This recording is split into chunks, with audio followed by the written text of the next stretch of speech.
Welcome to Capital Gains, Yahoo Finance's unique look at how U.S. government policy impacts your bottom line long after the presidential election polls close. Today, we're going to be talking about what else Vice President Kamala Harris's economic policies, her economic agenda, her economic platform.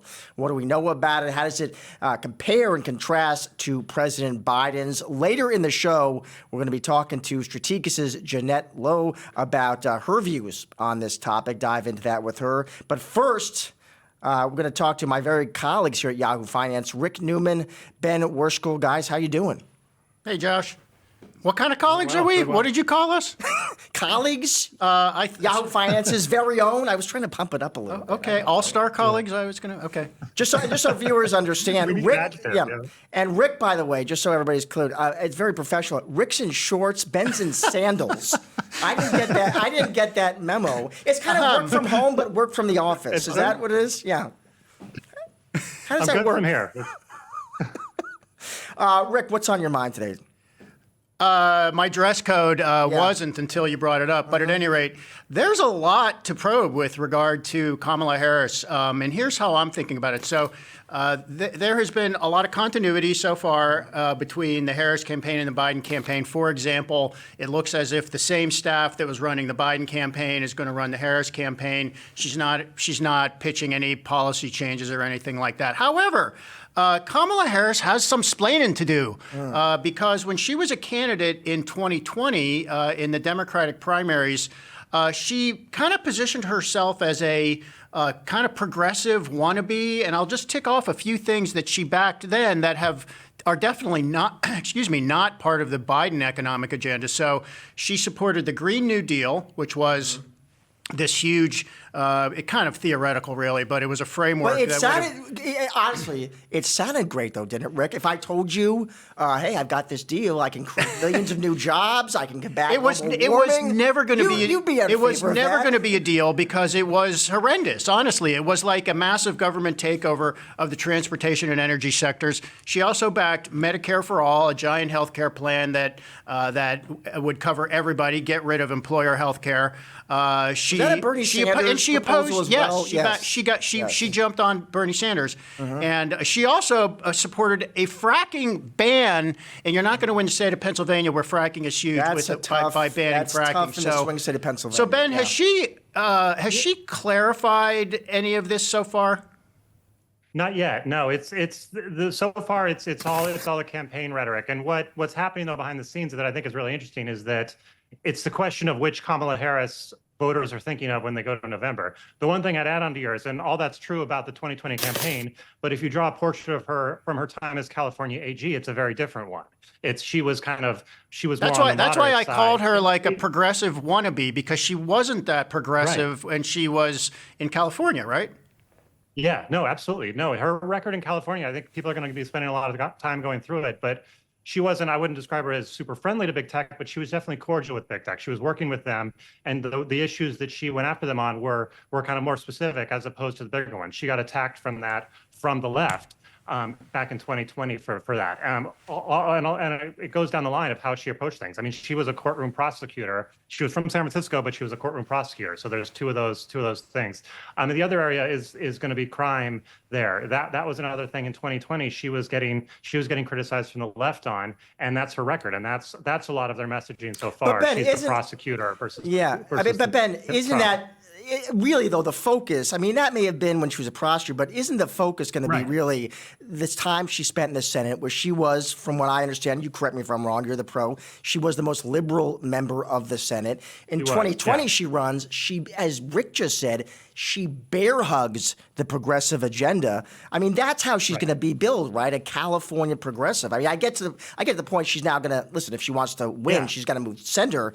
And I guess the question is to you, I'll go to both of you first, Ben, as she moves to the center, and again, she has to, or else she loses really badly. Right. Can she do it in a way that comes across as credible and believable, Ben? Yeah, I think that's kind of the question of the coming few months, is the Biden campaign or the Harris campaign, at this point, wants to describe her one way. The Trump campaign clearly wants to describe her another. The question is which one is in voters' mind, and that's what's going to be going on for the next four months to determine which one you do. The third one I'd add too is her record as vice president. That's another one that's going to be dug through. It's more complicated when you're vice president because you basically have to toe the What party record? line. That's the most recent. Okay, she has done important things as vice president, but nobody has a record as vice president, except for maybe one thing here. So I forget when it was. It was like 22 maybe, when the White House said, okay, we're going to appoint the Vice President, Kamala Harris, to go down to Central America and sort out this problem with all these migrants. I thought, oh my God, why would you throw her into this? That's an unsolvable problem. And now Fox News calls her the Biden's border czar because he kind of like did say, could you go down and fix this? You think, Ben, is that gonna stick, that she was the border czar presiding over this? I think it has to stick. I think it has to stick. It was covered. She was covered as the border czar at the time. So it's not like there's only very little revisions here going on in this. That was her job. That was one of the main areas that she focused on.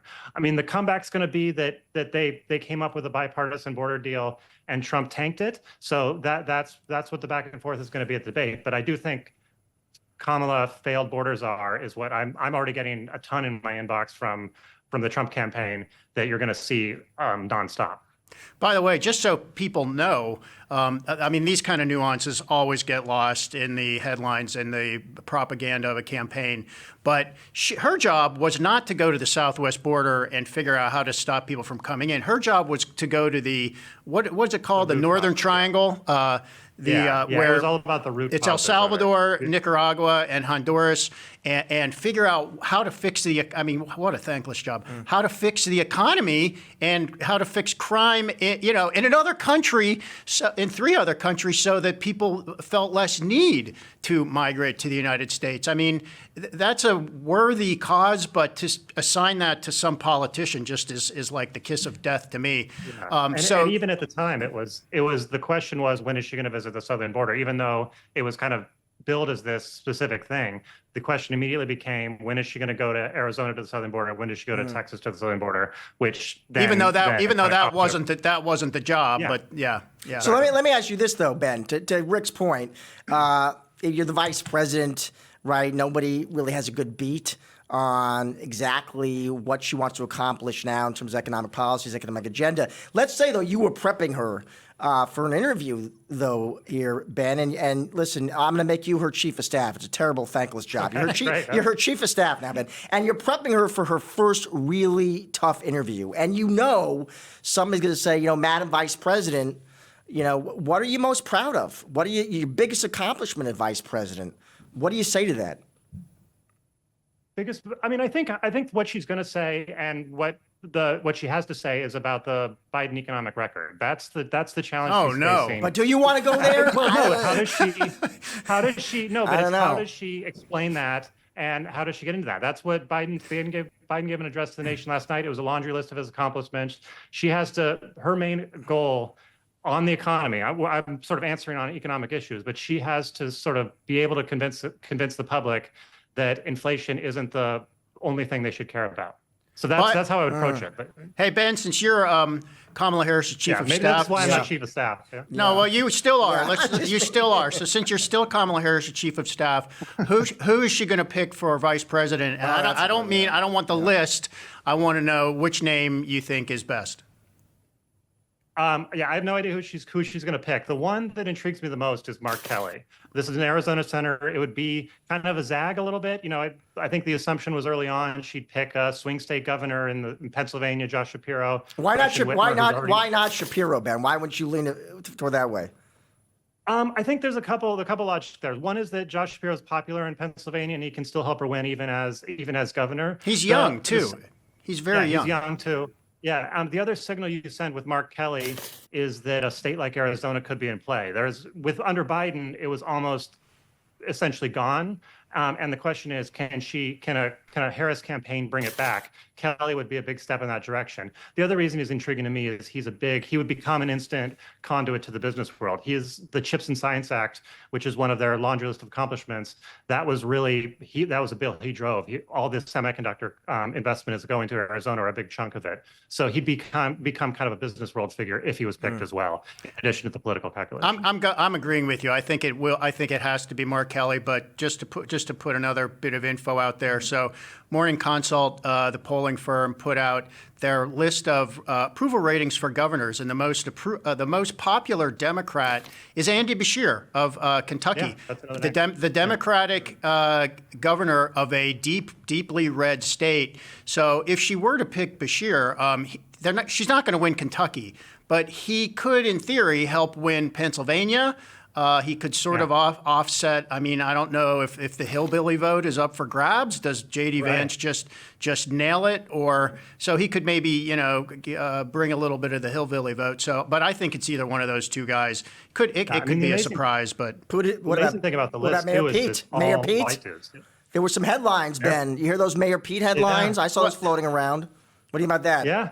His name's getting mentioned. There's a few folks that are no. It's not Mayor Pete. Not Mayor Pete. Rick just killed that idea. Why, Rick? Why? Okay. Well, why would he is the real question. And by the way, there are at least 10 solid names, and each one of them has had sort of a moment with his fans whispering some leak. Oh, it's Pete's in the lead for the moment. Nobody knows. But what does Mayor Pete bring? He's a white technocrat from Indiana. They're not going to win Indiana. He's the energy. He's the transportation secretary. Right. I mean, Mark Kelly's a freaking astronaut. Come on, astronauts win. Yeah, but Pete Buttigieg is the most well-known Biden cabinet member by a mile. They've done this where they ask people, who do you know in the Biden cabinet? And they don't know who Janet Yellen is. They don't know who all these folks is. They know who Pete Buttigieg is. Ben, good point. Our thanks to Washington correspondent Ben Werschkul. Rick is going to stick around. More Capital Gains after this. Welcome back to Capital Gains. We want to welcome in now Jeannette Lowe from Strategas. Rick Newman refuses to leave, so he's still here. Jeannette, welcome to the show. It is great to have you. And I want to start here, Jeannette. I thought you made a very interesting point, provocative one. I want to dig into it with you. You argue the Republican sweep we've been talking so much about, potentially, Jeannette. You argue the odds of that decreasing now. How come, Jeannette?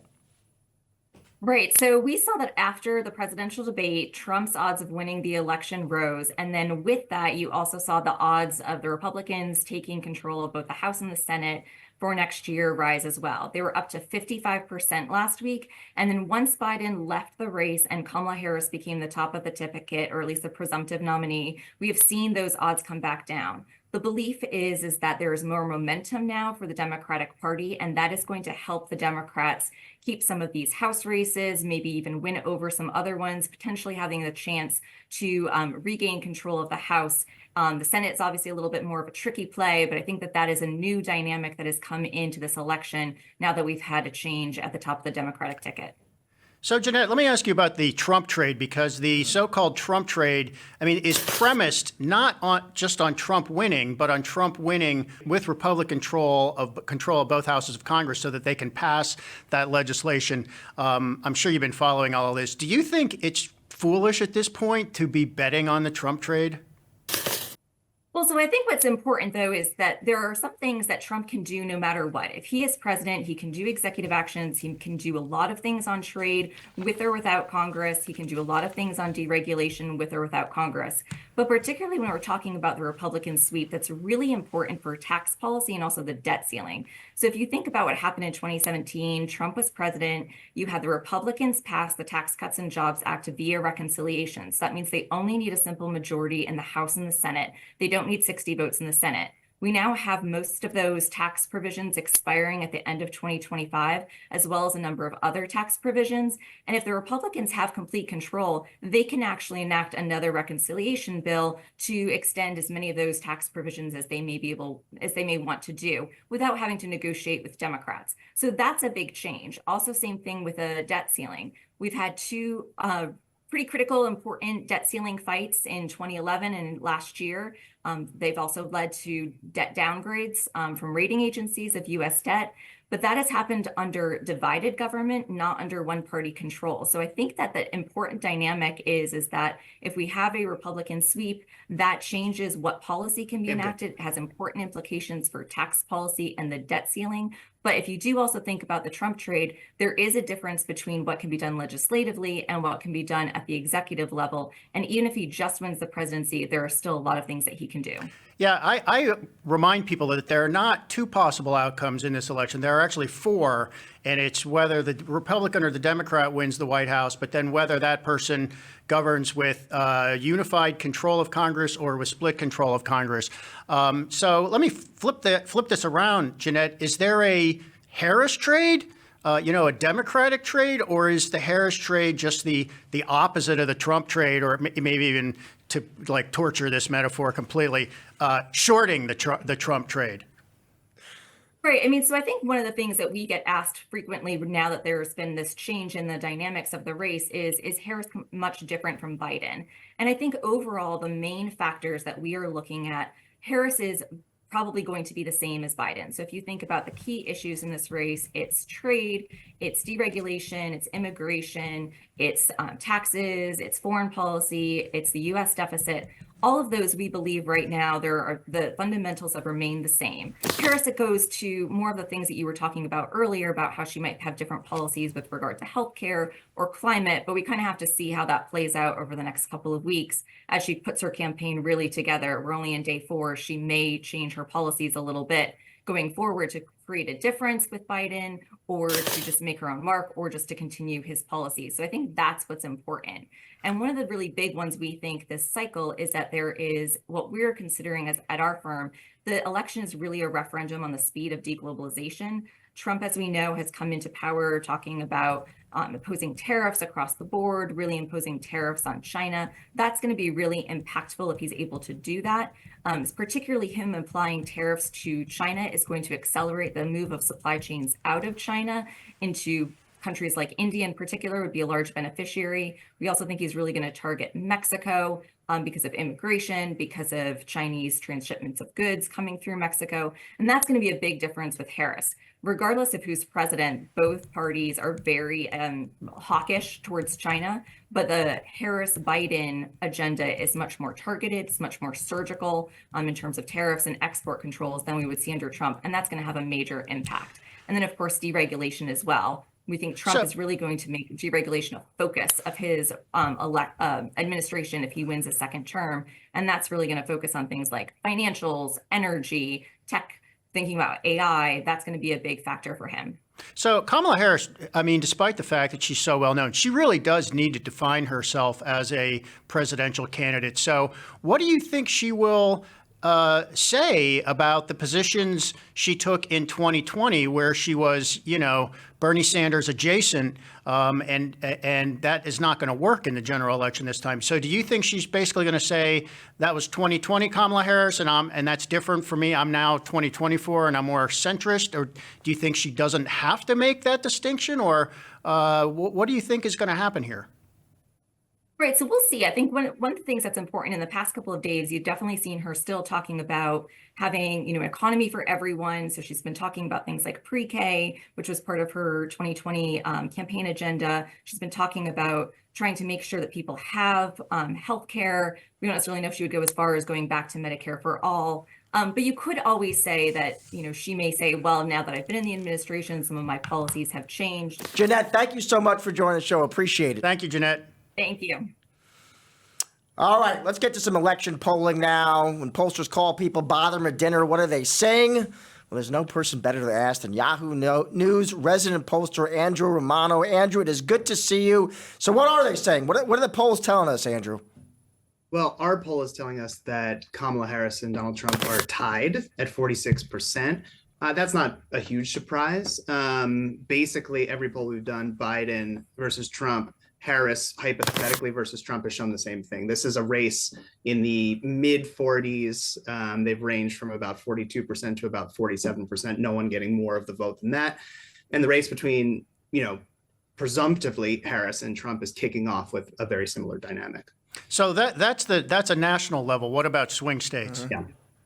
Swing states.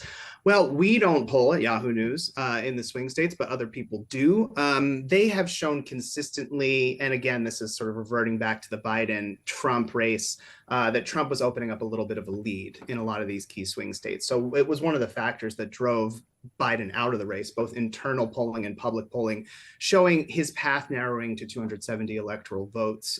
States like Arizona, Georgia, that Biden won narrowly last time, looking increasingly out of reach for him. And then those Rust Belt, Blue Wall states, Michigan, Pennsylvania, Wisconsin, also sort of moving towards Trump. So that is what drove him out. He didn't see the path. The question now is, as these swing state polls start coming in with the Harris versus Trump matchup, what do they show? Do they show her picking up ground, closing some of that gap? That's the thing I'm going to be watching, because what we saw in the Biden-Trump swing state polls was that the Democratic candidates for Senate in those states were actually running ahead in a lot of these cases, not only of Biden by 5, 6, 7, 8, 9, 10 points. They were running ahead of their Republican rivals. So it's not a bad environment for Democrats in those states. It was a bad environment for Biden. And the question now is, will it be better for Kamala Harris? Andrew, my favorite element of polling in 2024 is the double haters. I'm determined to mention them on every episode of this show. So I've seen some analysis suggesting that maybe there will be fewer double haters because people don't hate Kamala Harris as much. So maybe double haters become single haters. Is there anything to that? Yeah, we've always got to have like one of these labels for the voter that will define the elections. Was like soccer moms way back in the day, Yeah, double haters. Right.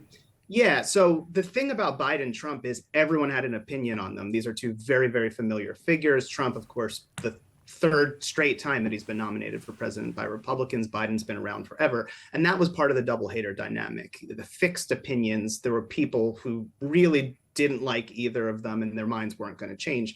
Obviously, putting Kamala Harris out there as the new de facto Democratic nominee changes that dynamic somewhat. I think opinion is much less fixed on her. Not that it's favorable. So actually in our poll, more people have an unfavorable opinion of Harris than a favorable opinion, but it's not as unfavorable as Trump and Biden. So there's room for her there to, depending on how she runs her campaign and how successful she is, to kind of define herself because perceptions of her are not as set in stone. And I was interested in the double haters too, and actually went back to YouGov, who we do the polling with, and asked them to pull out the people who have unfavorable views of Biden and Trump. And when we did the head-to-head with Harris and Trump, see if they had moved. And actually what we found was that Harris was doing 13 percentage points better within that group. So I think that's some preliminary evidence, at least that she has an opportunity there to make some inroads. She has much more of an opportunity to